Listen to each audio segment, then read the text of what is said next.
আমাদের বাড়িতে পিসি এসছে, প্রতিবেশী পিসি, উনি ঘেঁচু, এগুলো ঘেঁচু বলে নাকি? ঘেঁচু ছাড়িয়ে দিচ্ছে। এই দেখুন এতগুলো।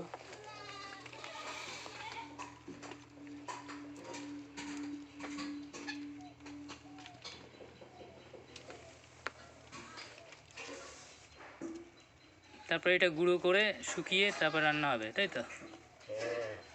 সিদ্ধ করে তাই নাড়তে হবে না।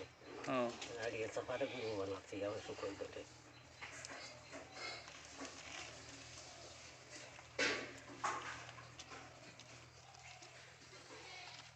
কতগুলো হয়ে গেছে?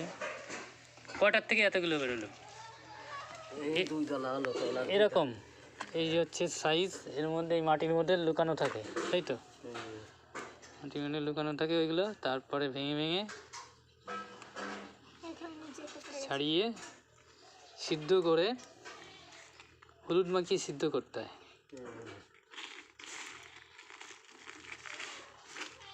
এই যে এখানে কিছু কিছু রয়ে গেছে।